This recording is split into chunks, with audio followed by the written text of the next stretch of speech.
श्रीधर जी, आपकी बेटी की बदनामी हमारी वजह से हुई है, तो उसका मान सम्मान लौटाने की जिम्मेदारी भी हमारी है। रुचिता जैसी लड़की हमारे घर की बहू बनकर आए, इससे बड़ा सौभाग्य क्या होगा।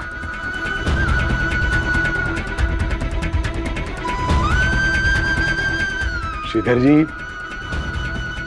आपकी बेटी एक असली हीरा है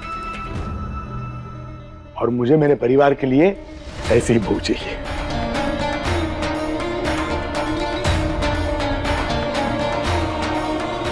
मैं समझ सकता हूं कि ये आपके लिए बहुत ही बड़ा फैसला है और इसका आप जवाब तुरंत नहीं दे सकते और मैं इसकी उम्मीद भी नहीं रखता हूं। बस मैं इतना चाहता हूं कि आप ठंडे दिमाग से, खुले मन से इस पर विचार कीजिए और अपना जवाब मुझे जल्द से जल्द दीजिए। आपके जवाब का मुझे इंतजार रहेगा। चलता हूं।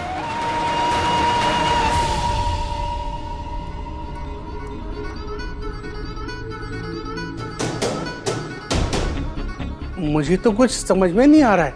अभी इतना बड़ा इल्जाम लगाया हमारी बिटिया पर और सीधा रिश्ता लेके आ गए। अरे इल्जाम लगाया, लेकिन उसके लिए माफी भी तो मांगी। ऐसा रिश्ता तो भाग्य से मिलता है।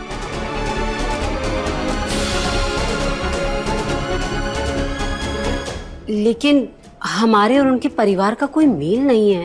रुचि कैसे निभाएगी वहाँ पे? और ना जाने निहार बेटे का क्या जवाब हुआ।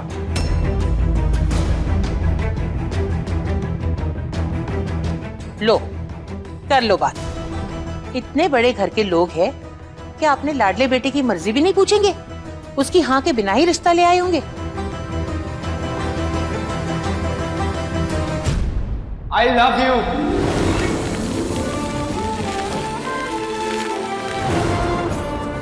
वाह दीदी, तेरी तो ऐश है, इतने बड़े घर में रिश्ता। ये सब खाटू श्याम जी महाराज की कृपा से हुआ है। पर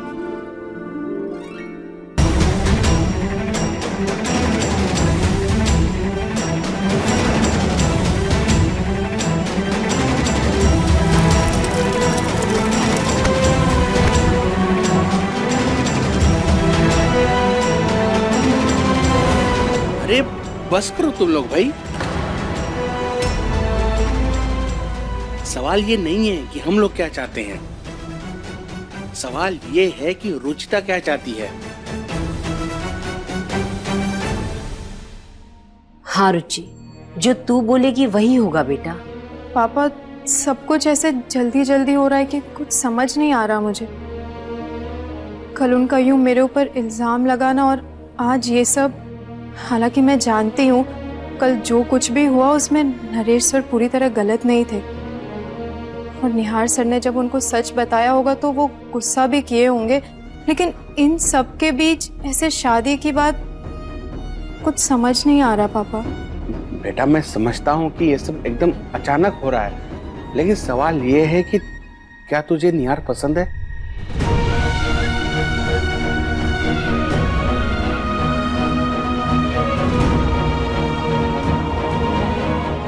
तो तुझे निहार पसंद है?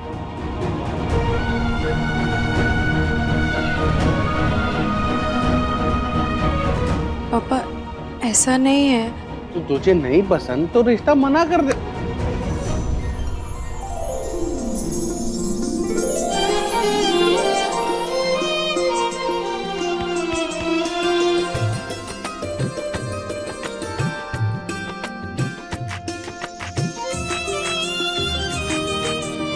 अरे रुक जा, नजर तो उतारने दे।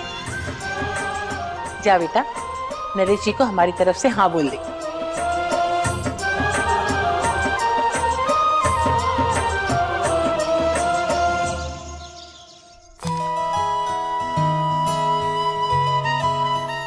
ढेर लग गया है शादी के कार्ड्स का। दोस्तों, रिश्तेदारों, सबके यहाँ शादियां हो रही हैं। पता नहीं हमारे घर में शहनाई कब बजेगी। हाँ माँ, आप बिल्कुल सही कह रही हैं। मैं भी यही सोच रही थी, एक अच्छी सी लड़की देखते हैं और निहार का रिश्ता भी तय कर देते हैं। वैसे भी अब तो ऑफिस जाने लगा है वो। मैडम, ये मिठाई का डब्बा। ये कहाँ से आया? कौन लाया इसे?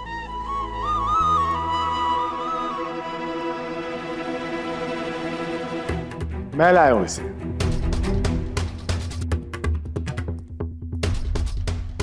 किस खुशी में? शादी तय होने की खुशी में। किसकी शादी? अब इस उम्र में मैं तो दूसरी शादी नहीं कर सकता। मजाक मत करो नरेश, किसकी शादी की बात कर रहे हो?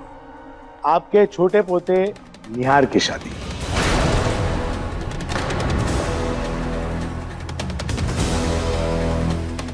नरेश, ये क्या कह रहे हो तुम? निहार की शादी किससे?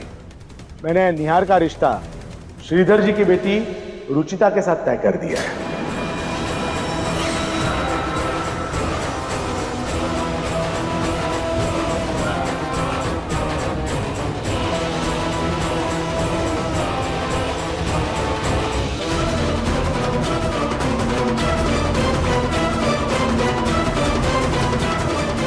सीरियसली अमृता, मुझे निकिता के लिए बहुत बुरा लग रहा है। कौन निकिता?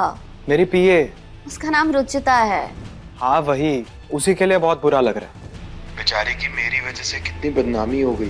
प्लीज निहार, तुम्हें उसके लिए सॉरी फील करने की जरूरत नहीं है। तुम्हारे पापा गए हैं ना माफी मांगने, तो बस। एनीवेज वो सब छोड़ो और ये बताओ, अपनी फैमिली से कब बात कर रहे हो हमारे बारे में? बहुत जल्दी करता हूँ। ये क्या कह रहे हैं आप? हीरे के व्यापारी होकर एक ऐसी लड़की को अपने खानदान की बहू बनाना चाहते हैं जो सोना चढ़ा पीतल तक नहीं है। बिल्कुल सही कह रही है पूनम, हमसे रिश्ता जोड़ने की हैसियत ही नहीं है उनकी। अपने एम्प्लॉय की बेटी से तो हमारे पोते निहार की शादी करवाने की सोच भी कैसे सकते हो? और वो रुचिता एक साधारण सी दिखने वाली लड़की, और हमारा निहार इतना हैंडसम है। अरे कोई बराबरी नहीं है इन दोनों की, एकदम बेमेल जोड़ी है। मैं मानता हूं मां कि दिखने में रुचिता बिल्कुल साधारण है, लेकिन जिम्मेदारी और संस्कार में आपके निहार से कई गुना ज्यादा अमीर है। केवल संस्कार से शादी नहीं निपटी, शादी निभाने के लिए आपसी तालमेल बहुत जरूरी है। और वो लड़की तो हम सबसे ही नहीं घुल मिल पाएगी, तो फिर निहार तो बहुत दूर की बात है। और समाज की भी सोचो नरेश, क्या कहेंगे सब? ऑफिस में काम करने वाली ऑफिस की हिस्सेदार बन गई। दोनों में जमीन आसमान का अंतर है। मेरा निहार अगर आसमान की तरह साफ है, तो वो रुचिता धरती की धूल जैसी है, धूल जैसी। आसमान और धरती कभी एक नहीं हो सकते हैं, समझे तुम? दंगल एक्सप्रेस चैनल को सब्सक्राइब करिए